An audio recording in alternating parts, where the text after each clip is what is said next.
Let me greet all of you in the mighty name of Jesus. This is Pastor Panzi from Western Cape, Khayelitsha. Yes, I want to share the word of God in the book of Psalms, chapter 118, verse 5. Yeah, ndinqabele kudala ke bangcwele 2020, but kubekekile ukuthi mandishare lo myalezo kuni ukunikhuthaza. This book of Psalms enye yencwadi esikhuthaza kakhulu when sigaxelekile sifacene nemfazwe, because ikholwa liyafacana nemfazwe, kodwa emfazweni ikholwa liyalwelwa.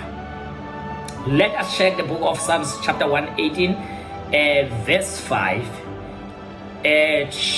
Chapter 118 verse 5 izosibonisa into ukuthi how to come out from disgrace. Uphuma njani kwizigress, kwizinto ezikubambileyo, uphuma njani? Let me read it. Out of my distress I call upon the Lord. The Lord answer me and set me free in a large place. Out of my distress I call upon the Lord.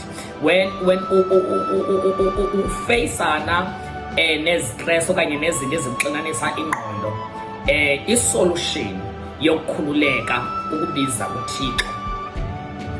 Isolution yokukhululeka kukujonga kuNkulunkulu.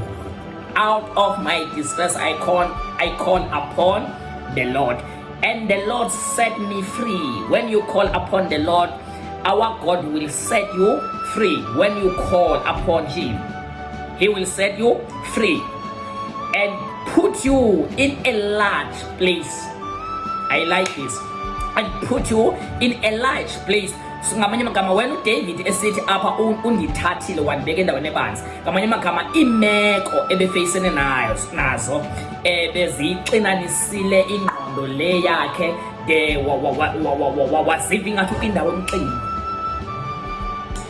Semsebenzini baziva ngathi ukwindawo emxinwa anganokwazi ukutshintsha nokuguquka kuyo. But when he called upon the Lord, and his God answer him and put him in a large place.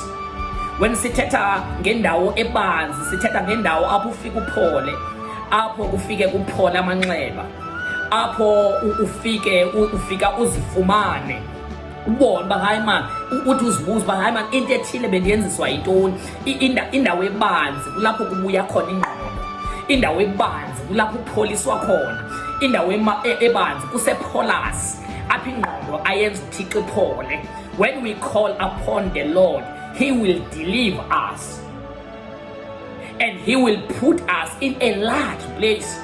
Ukuphumla kukuThixo, ukuphumla sikufumana when we call upon the Lord. Oh shamakasila vaya urakavashata vaitalia dashata valia.